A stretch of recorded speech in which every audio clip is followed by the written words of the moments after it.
I love New Year's, but I've also felt really foolish sometimes with my New Year's resolutions, especially those that had to do with eating and my body. And I know I'm not alone in this.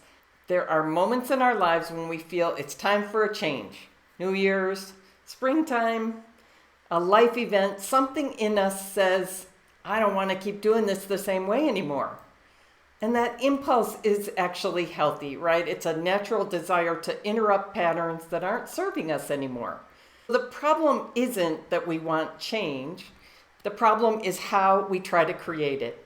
Most of what we get offered at moments like this, it's hacks, right? It's detoxes and fasts and short-term fixes that are meant to produce quick results. And sometimes those approaches do seem to work, at least for a while. I've definitely seen people feel better when they cut out sugar or alcohol or certain processed foods. But here's what I found again and again.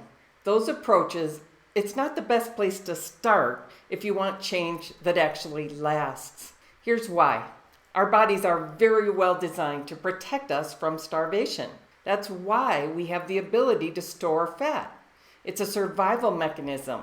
In the modern food environment, most people, like over 90%, we're already starting from a place of undernourishment.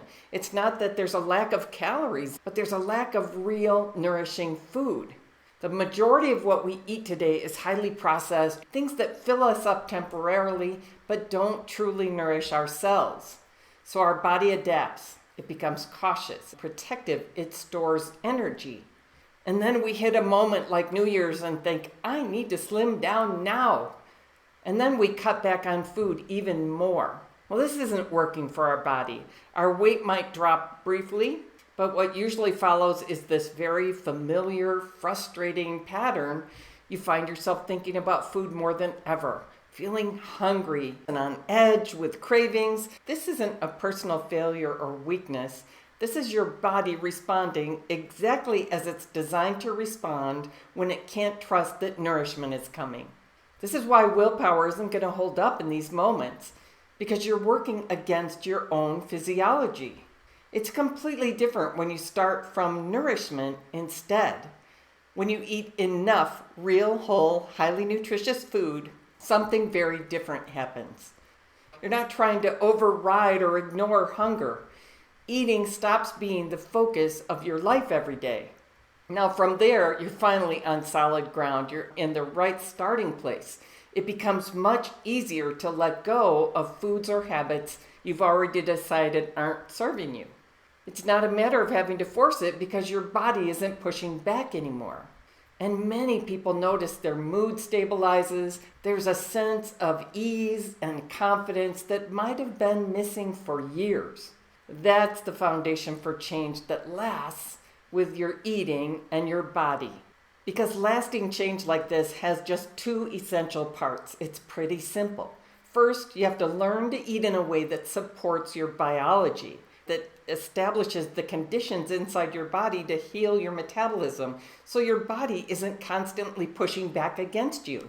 And the second part is you have to eat that way consistently. It has to become something you can do normally as a matter of course, not a temporary intervention to force your weight down, but a way of living that creates a healthy metabolism. That's how you step out of that cycle of trying and failing and starting over.